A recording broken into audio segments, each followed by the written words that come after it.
国人对中国有一个特殊的现象是不了解，那就是中国的老头怕老伴儿，越老胆越小；中国的老太太谁都不怕，越老越奔放。这个事儿给我的加拿大公公婆婆造成了很大的误会。我跟你们说，我婆婆温迪在加拿大一直属于美女，年轻时候追求者相当多。我公公布莱恩呢，长得反正咱说人品挺好，所以这么多年大家一致认为颜值上温迪属于下降。没想到来到中国反转了，旅游第二天布兰就跟我说，中国老太太可比加拿大老太太奔放多了。第一天在海南，有个大姨看着布兰过来了，中国大姨是世界上最社牛的人，跟布兰一顿各种造型合影，然后开始唠嗑。布兰啥也没听懂，最后大姨拉过布兰的手，在他胳膊上轻轻写下了1961，意思是说他是1961年出生的。布兰以为大姨给他留手机号呢，大姨给老外整脸红了，布兰都有点害怕自己守不住底线了。本来布兰以为这只是一个偶然，但是接下来不管去哪儿都是各种热情的中国老太太，教他汉语的，教他唱歌的，教他跳舞的，管他要微信给他孙子补英语的。布兰在这群老妹儿的簇拥下彻底迷失了自我，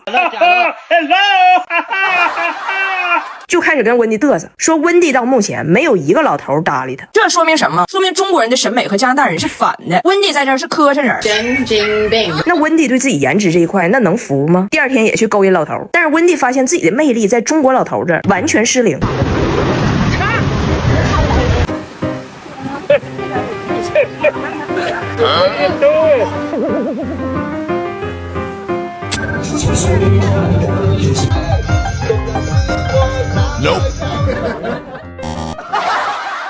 温迪懵了，头发都撩出静电了，老头们守身如玉啊！直到那天去海边，他的真命老头出现了，海风吹起温迪的长发，一个摄影老大爷追着他咔咔拍。温迪以为老大爷是个艺术家，在他这找到灵感了呢，感动的想管人家要微信，结果人老头说10块钱一张，100全拿走。问的，啊，烦你，问的。小曼，他俩今天各玩各的，哎，脸晒通红倒是挺般配。还好啊，我给孩子们用了1夜儿童防晒，没红也没黑。崔玉涛亲研功效型防晒，温和不伤肤，民保都能用。他家专利因子能保护屏障防晒伤，轻薄不闷脸，防水防汗的全波段防晒，海边暴晒也不怕。中国老头给温迪的冷落，让布兰心里完全认定了中国和加拿大的审美必然是反的，要不然怎么解释呢？儿媳妇长得像个豆杵子似的，在这当网红900多万粉丝。我觉得老头老太太的事儿吧，最懂的还得是张大铁。我就去采访张大铁去了，我跟张大铁说，你跟你爷解释一下是咋回事。然后坐在那说，那你奶奶说话，没有老头敢跟他说话。中国老头都怕老爸儿，他不敢搭理我奶。我就给我说我奶看我奶，我姥姥就咔咔掐着我姥爷大腿底子，就这老疼啊！这那中国老太太呢？中国老太太咋不怕呢？我姥谁也不怕，生气就掐你大腿底子，就咔咔咔咔咔。谁敢惹他呀？不要腿了，不要腿了！哎，昨天我老公跟我质疑了一个在我心中根深蒂固的概念——家和万事兴。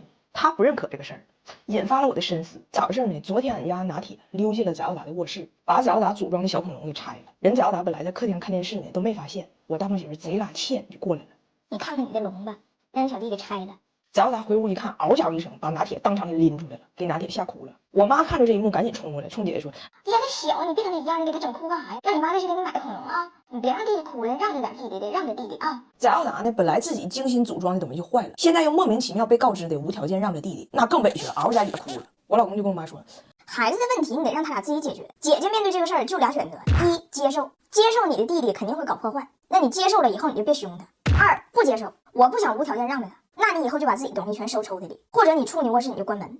弟弟也有俩选择。”你选择一定要进你姐的屋，你就得接受被她拎出来。你不想被拎，你少碰人东西，这事就得他俩之间这么解决。我妈说我不管，我不能听孩子哭，我不能听孩子哭，我上火。但是你俩大人干啥的？赶紧听我的，你俩领老大出去，再给买个恐龙，我在家哄老二。我呢就很闹心，我想让这事赶紧过去，我就跟我大胖媳妇说，我说这事就是你找的，你咋这么不嫌事儿多呢？还来告状来了？你是瓜尔佳氏啊，没事，臣妾高发熹贵妃。现在俩孩子哇哇哭，你这就听我妈的吧，别杠，就家里没有对和错。我老公说，家中没有对和错，但是家中纠纷躲不过。你怎么老和稀泥呢？你今天听你妈的，出去给老大再买个龙，回来老二又整坏了。明天你再出去买个龙，回来又整坏了。你家干啥呢？龙的传人，龙的传人啊！你豁不过去，这事就不存在了吗？你遇上问题不得解决问题吗？我说我不想在家里吵架。我们有句话叫家和万事兴。他说你说那玩意儿没有道理，还家和万事兴，能让万事兴的只能家鱼，只能家鱼。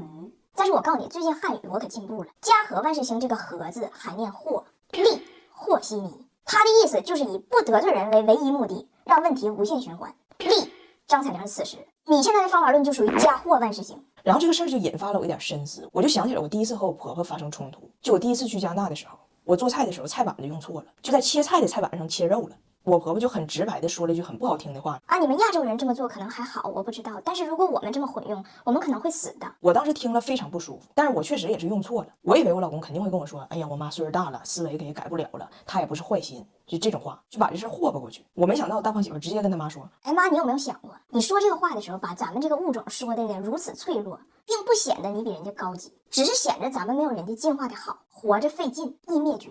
以后这种无脑优越感可以收一收。还比如我婆婆路怒症，平时能板住，一上路就骂人。有一次我婆婆开车又失控了，车里还有孩子呢，我也不好意思管她，我老公上来就勒令他妈，再骂一句人，3天看不着孙女啊！我婆婆当时就改了，拐弯的时候让别的车给别了。 This car is a Ford。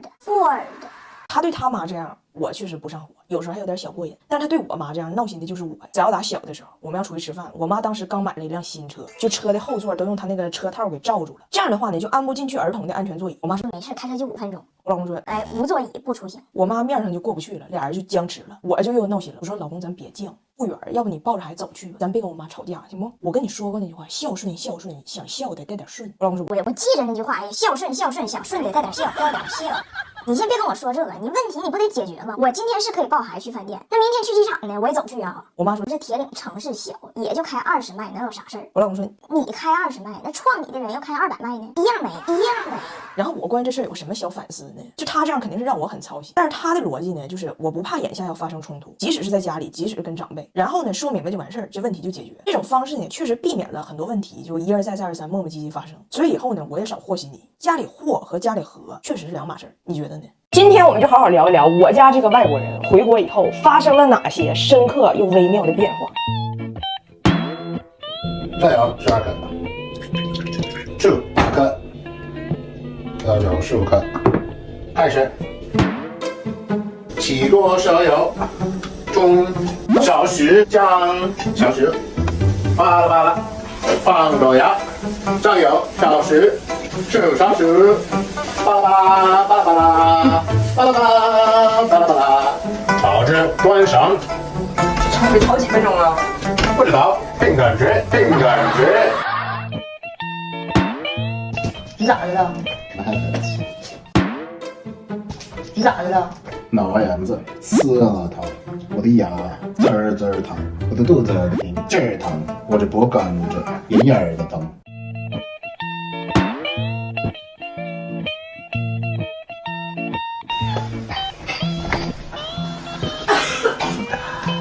俺们口不了饭，好点没？还热不？难受。睡一会儿啊。啊。哎呦我的妈！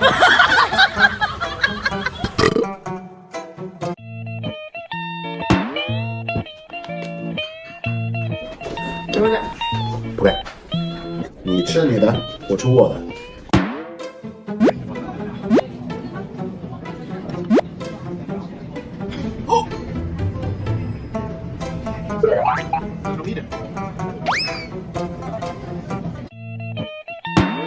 哎，我的 WiFi 了。喂，我有安卓宽带。你等着，你都不用出屋，下午人就来。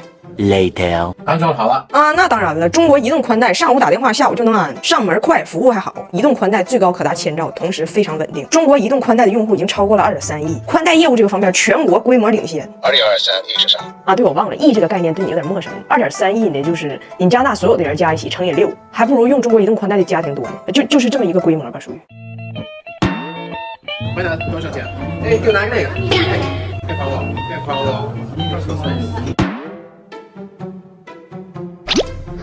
上点劲儿，再往上点，带点腰。哎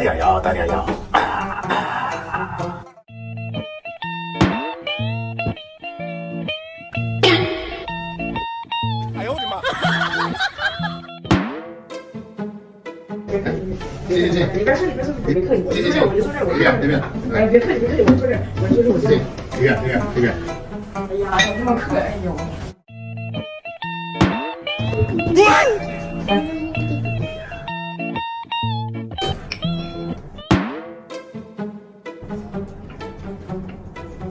热的，吃。